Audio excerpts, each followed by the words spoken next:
Bom, vamos lá pessoal, agora mais uma vez quero cumprimentar a todos e vamos dar aqui início à nossa atividade de hoje, referente à aula de hoje, que é aprender um pouquinho sobre como trabalhar os dados na hora de fazer um mapeamento, como agrupar dados, né?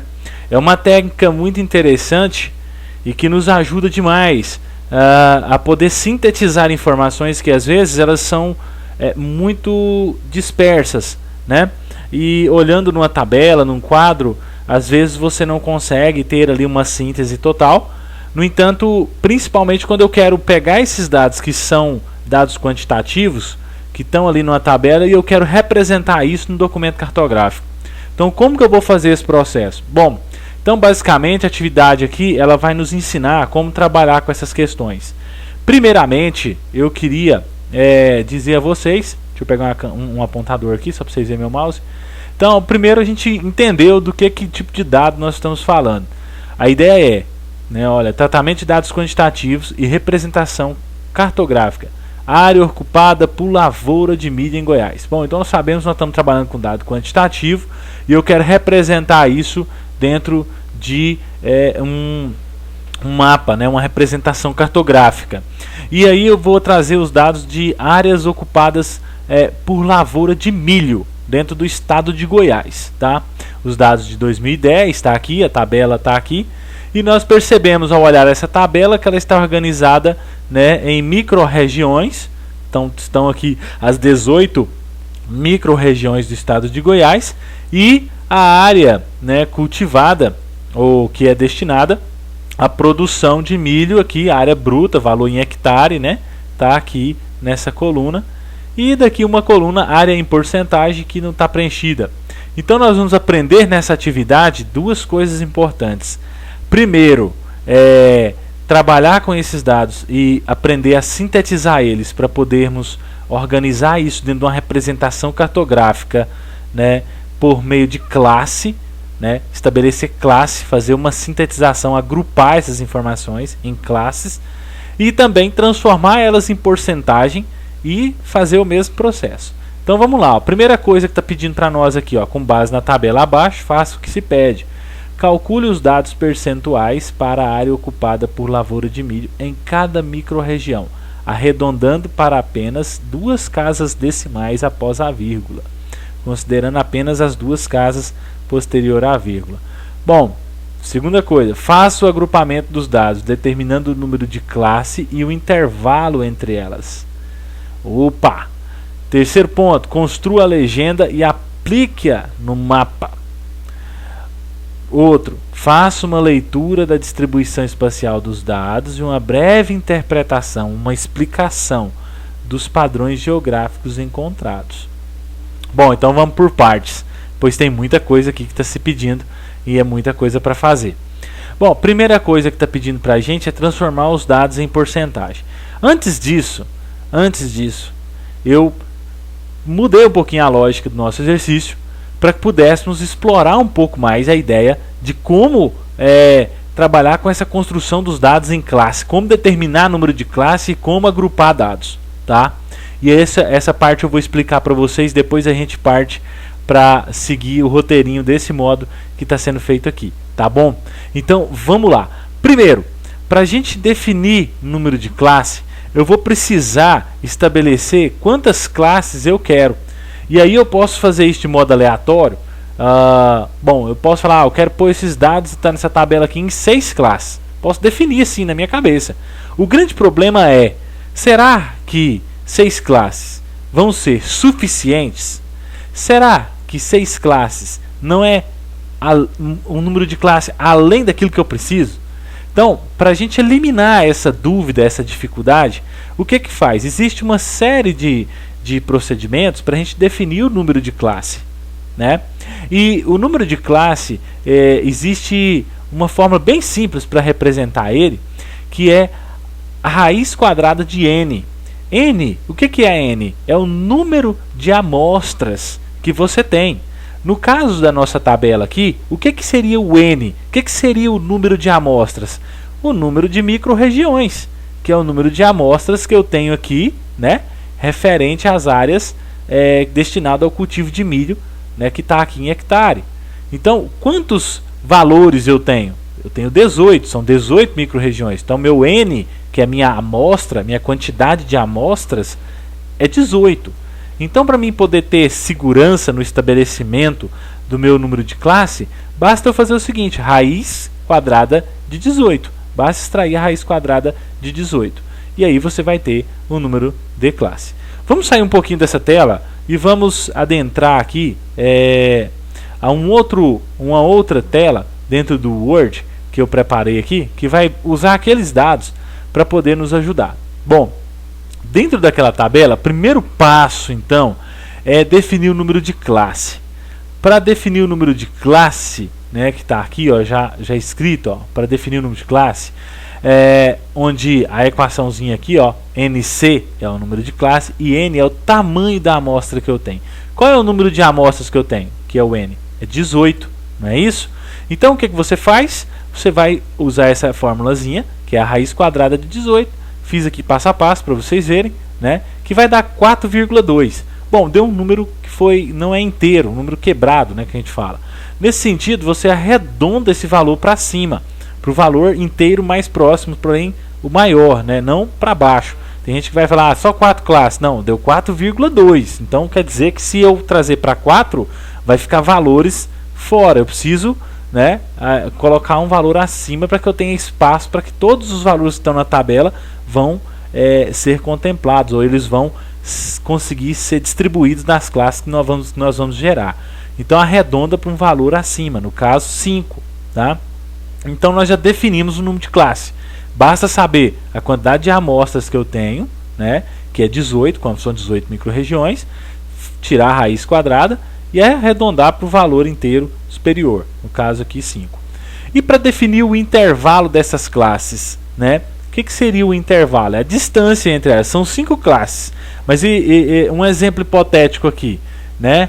Eu tenho números de 1 a 10. Eu coloco isso vamos colocar em 4 classes. Qual que é a distância? A primeira classe vai do 1 ao 5? Ou vai do 1 ao 3? Ou vai do 1 ao 4? Como é que vai ser isso? Para isso a gente define o intervalo de classe, para que a distância dos valores que vão ficar dentro daquela classe seja sempre a mesma. É uma questão de organização. Veja só. O primeiro passo, então, para definir o intervalo de classe é definir a amplitude dos dados. O que é a tal da amplitude, Washington? Você está confundindo nossa cabeça. Eu pensei em entrar na geografia e imaginando que não ia mexer com matemática, e você está aqui enfiando matemática na gente, trabalhando com estatística. Bom, um erro é achar que vem para geografia porque não vai ter matemática. Bom, matemática a gente usa ela, né? Óbvio, ela nos ajuda aqui a interpretar muitas coisas. E é muito simples isso daqui, gente. É a coisa mais balelinha do mundo. O que é amplitude? Nada mais é, que aqui representado por H, né, que é a amplitude, nada mais é do que a subtração entre o maior valor e o menor valor, né? Se você vir aqui para a nossa tabela, eu vou colocar ela novamente aqui para vocês verem. Veja só, eu vou vir na minha tabela e vou identificar qual que é o maior valor que eu tenho aqui. Então olha só, 105, aqui ó, 482,150 hectares.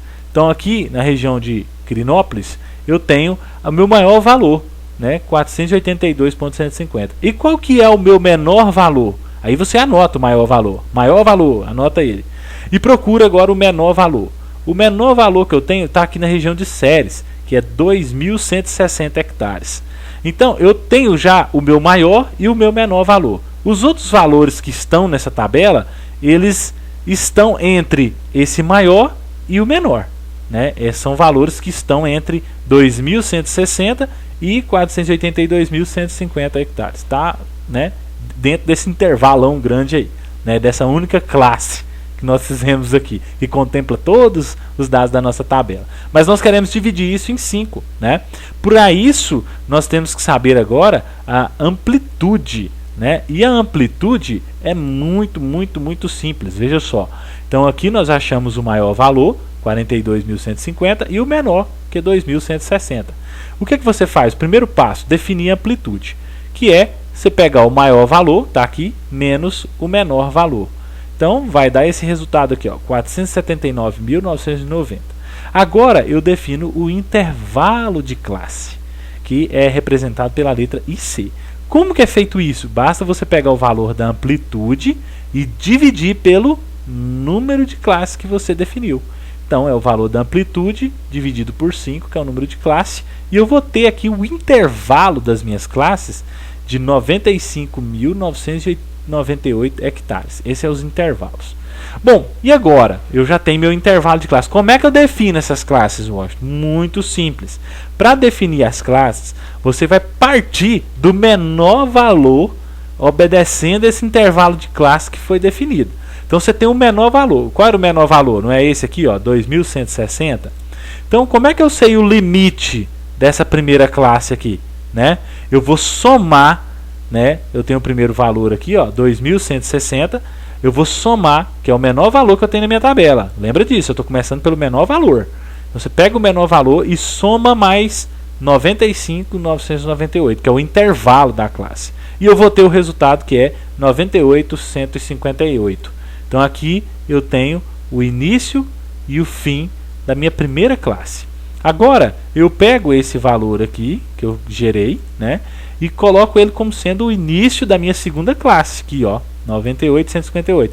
E somo a esse valor aqui o intervalo de classe, que é 95.998. E aí eu vou ter 194.156. Então a primeira classe eu tenho de 2.160 a 98.158, e a segunda classe eu parto de 98.158, que é o limite da primeira, mais o intervalo de classe, eu vou ter o meu limite da segunda classe, que é 194.156, certo? E aí eu vou sempre partir do último aqui, ó, para criar a terceira classe. De 194.156 mais 95.998, eu vou ter 290.154. E assim, para gerar a quarta classe, 290.154 mais 958, né? Eu vou ter 386.152.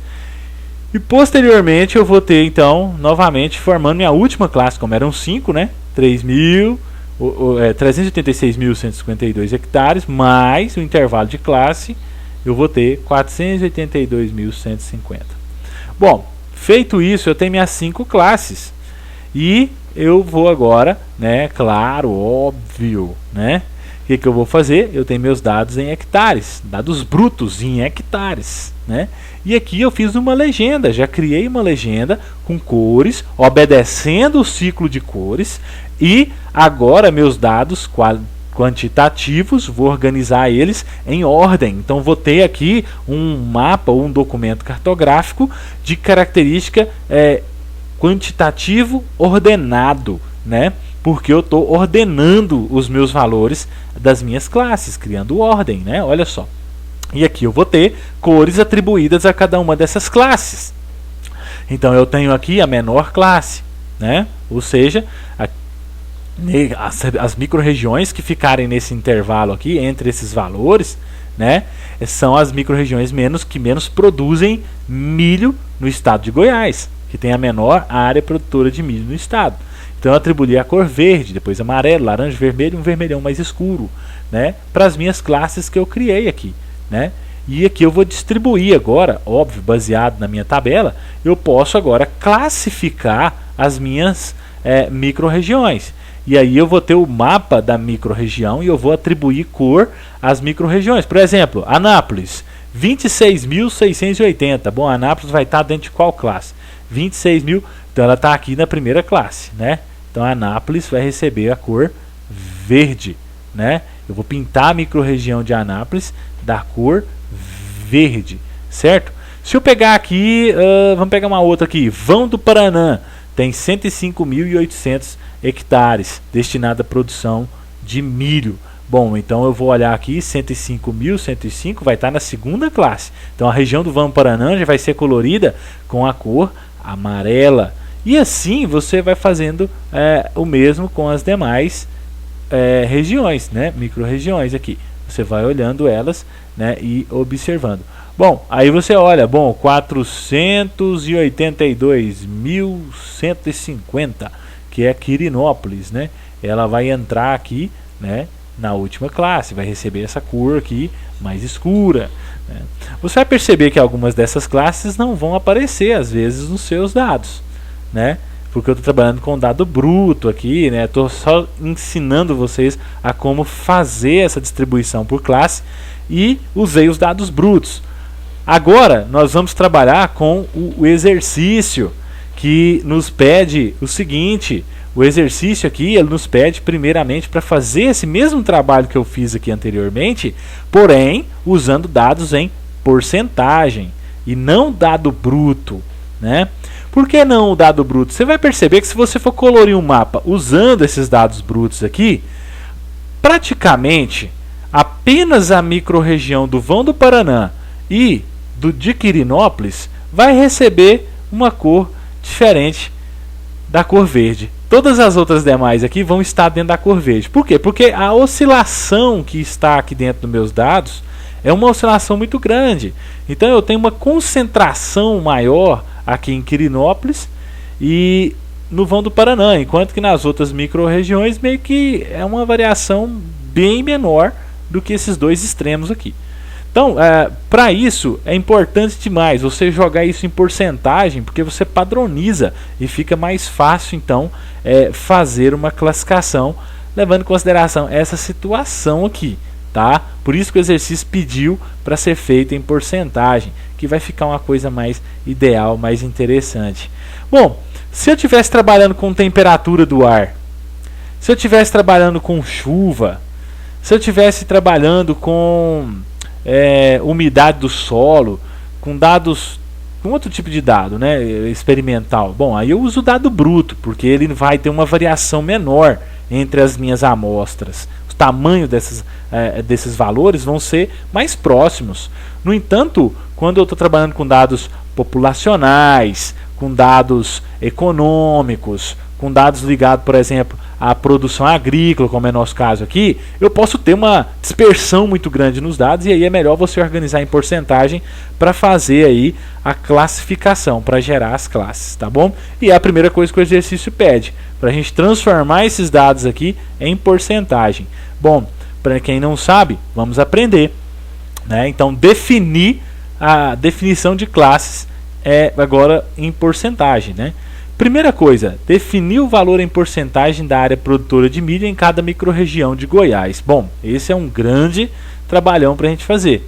Bom, primeiramente, aqui o que você vai ter que fazer, né? Primeiramente, você vai ter que somar todos os valores de área produtora de milho das 18 microrregiões. Então vai ter que somar aqueles valores aqui, ó. Vai ter que somar todos esses valores, todos eles, das 18 microrregiões. Quando a gente soma todos esses valores, a gente chega nesse valor aqui, ó, de 855.591 hectares. É o valor total de área plantada no estado de Goiás para a produção de milho, segundo os dados lá de 2010. Bom, primeiro passo então é somar todos os valores. Em seguida, para você transformar os valores brutos em hectares, né, de cada microrregião, né, para valores em porcentagem, aí para isso você vai ter que fazer o quê? Basta você pegar, multiplicar o valor bruto por 100 e dividir pela soma de todas as áreas produtoras de milho. Bom, eu vou fazer uma pausa aqui só para poder organizar um esquema aqui e já volto. Bom, voltei, vamos lá, né? Eu tava aqui, desculpa pela interrupção.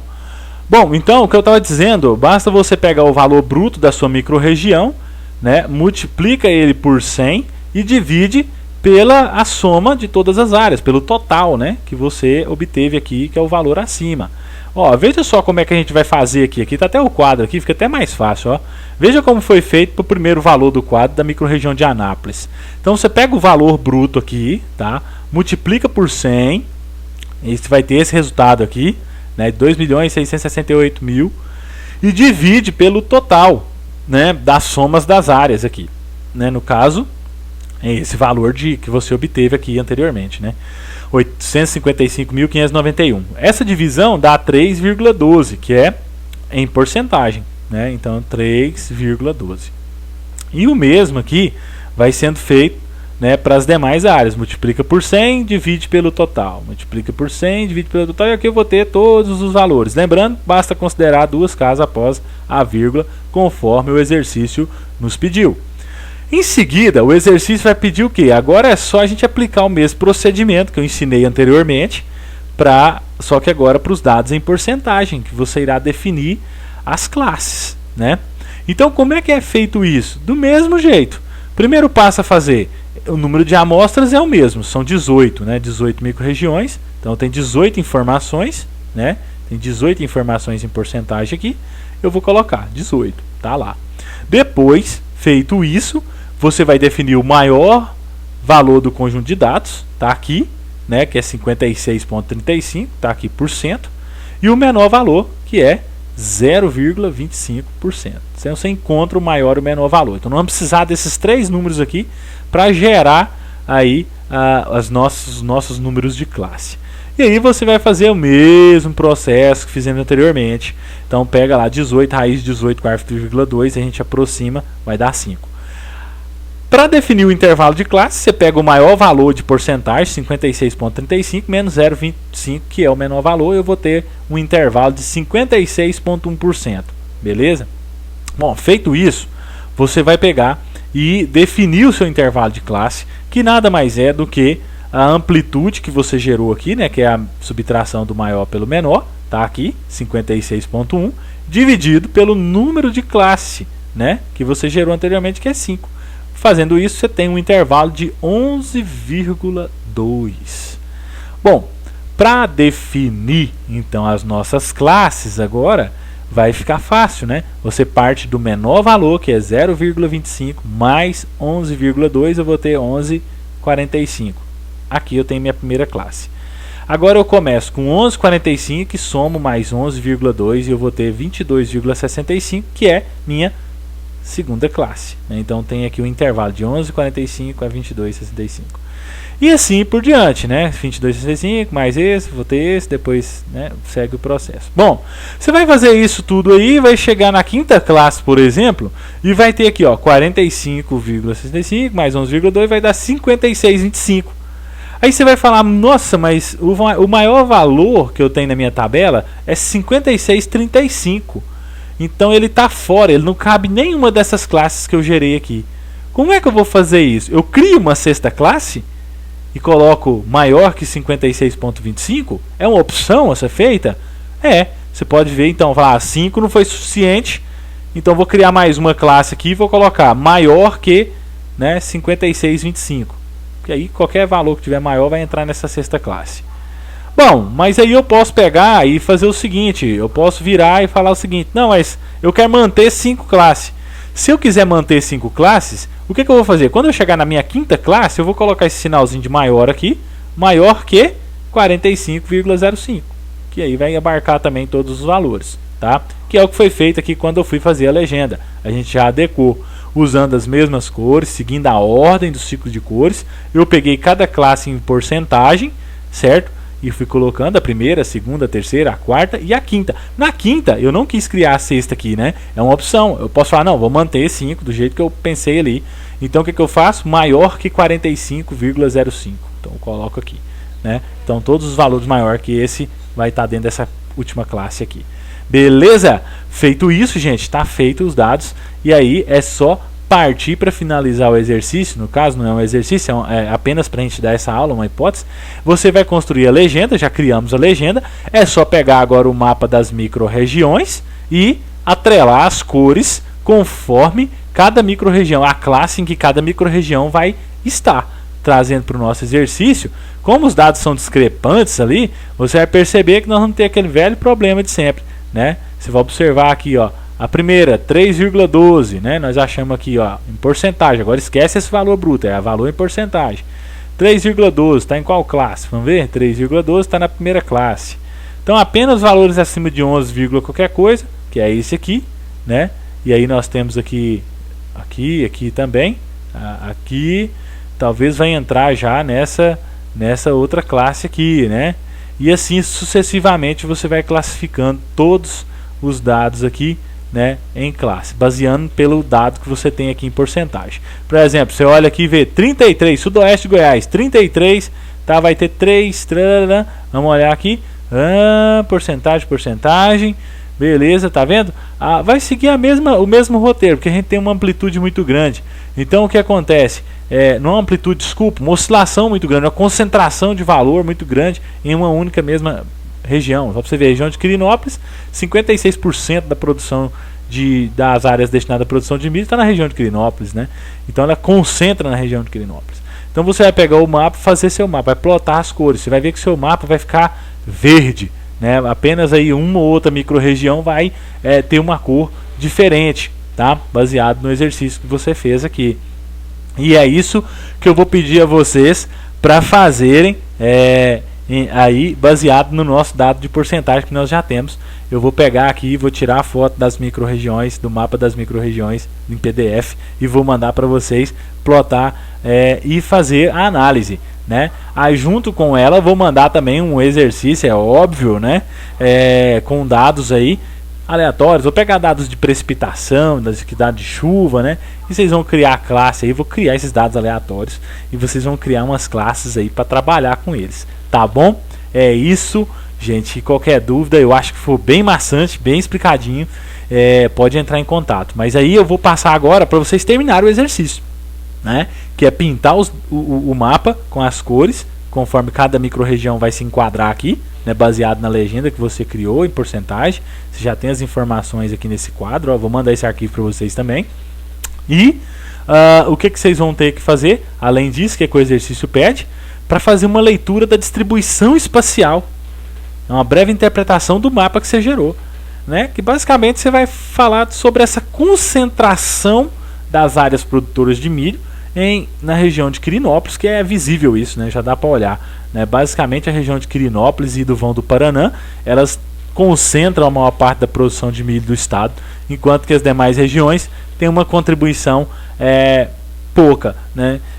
Em comparação a essas duas. Já fiz o exercício, mas eu vou passar para vocês, tá bom? E aí vocês vão ter que fazer também esse exercício de classificar, né? De criar legendas baseando em outros dados aí, tá bom, gente? Valeu, obrigado e até a próxima.